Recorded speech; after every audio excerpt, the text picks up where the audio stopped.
Halo, saudara, selamat pagi. Apa kabar hari ini? Kiranya Tuhan terus memberkati. Saudara, pada waktu saya kecil, itu waktu sakit, mama itu kasih ramuan obat-obatan daun-daunan gitulah ya. Ditumbuk, terus dicampur-campur gitu. Terus kemudian dikasih sedikit air, kalau nggak salah ya cuma 2 sendok atau 3 sendok. Terus dimasukkan dalam seperti sapu tangan gitu, kain lah. Terus itu digenggam air perasannya itu langsung masuk ke mulut. Orang Jawa bilang dicekoi. Wah, itu rasanya nggak enak banget. Wah, aneh, nggak karu-karuan. Udah gitu kan, karena beberapa kali sehingga kita tahu bahwa itu sebuah penderitaan. Jadi ngamuk, apa istilahnya, nolak gitu.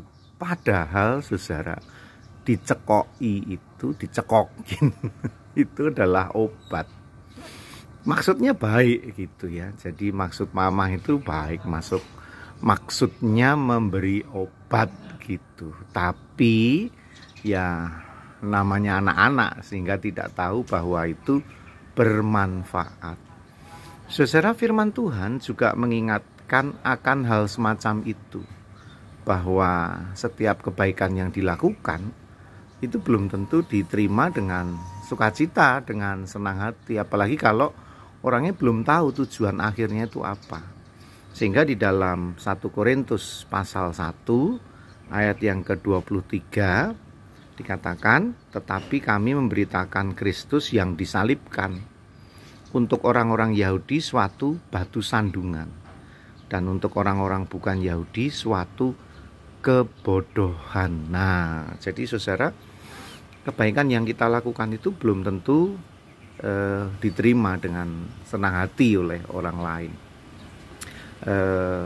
Bahkan bukan cuma ditolak, kita kemudian dianggap lawannya, dianggap musuhnya. Dan pengalaman-pengalaman seperti itu barangkali sering kita alami.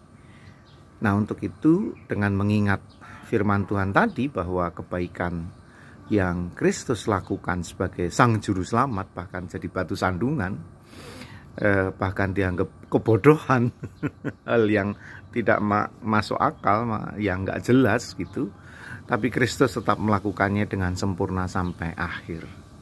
Nah, ini sebuah pengajaran penting, panggilan penting, tantangan penting bagi orang beriman. Apakah saudara akan terus berbuat baik ketika penolakan terjadi? Apakah saudara terus membimbing, menolong, membantu seseorang mengalami hal yang lebih baik dalam hidupnya, walaupun bukan cuma ditolak, bahkan saudara dimusuhi? Semangat pengorbanan Kristus adalah jati diri kita. Maka jangan berhenti berbagi berkat dan menjadi sumber sukacita. Selamat merenungkannya, saudara-saudaraku.